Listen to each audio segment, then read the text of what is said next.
The journey was so unknown. And at that moment, he said, I just want you to take a deep breath. We'll take it from here. And without a question, I think we both kind of just collapsed in thankfulness. He had a hard time feeding. Probably at the 6-month mark, he was born a little over 6 pounds. And at that point, he was 7.5 pounds. And then at one of those routine checks, they did a blood test, and his sodium levels were alarmingly high to the point where it could cause seizures. And so that's when we knew something was wrong. You think your child is perfect, and they are, they're all perfect. But the thought that something could be wrong is really scary.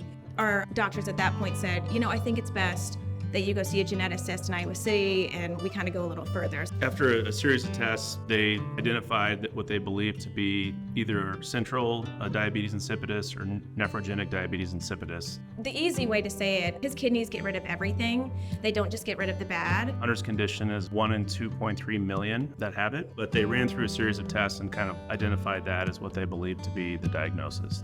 So we got admitted to Stead Family Children's Hospital here. We had a team of doctors, and that's where things escalated quickly. Having someone have the sense of urgency and the expediency to want to figure it out sort of, at all costs, it meant the world to us. Every single morning, their team of doctors would have a meeting about Hunter and a plan of action.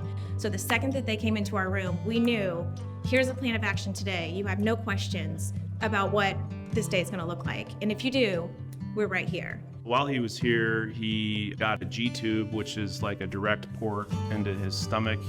And then he also got a Broviac line, which is like a direct port into your heart, like an IV into your heart. And those were put in for, different purposes, but primarily to be able to get him the medicine and the nutrition and the liquids that he needed. And his treatment plan at the time were 2 meds that help control his urine input and urine output and his dehydration.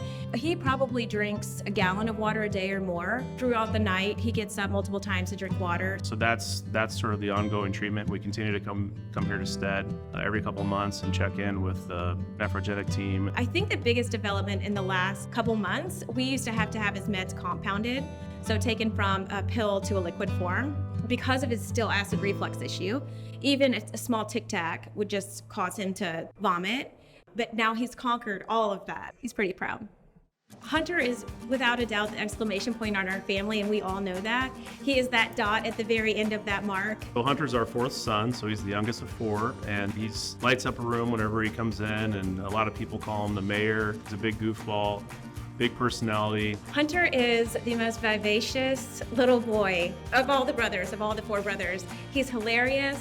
He's sensitive. He loves to make other people laugh. We were at the first home game when they did the wave the first time, sitting right over there, and we were like, "Oh, Hunter, this is cool! Like, those kids are in the hospital just like you were." And we got back to Des Moines that evening with the Willis family and the Phillips family. The plan was to make 25 shirts and send them to our Christmas card list and drink wine and have fun, and that would be it, and donate the money we got from the shirts. So the Iowa Wave shirt, we started selling one basic t-shirt, and 100% of the profits go towards the hospital. But the shirts sold out like within minutes, and then we did another batch and they sold out within minutes. So it sort of became this thing that we weren't expecting it to.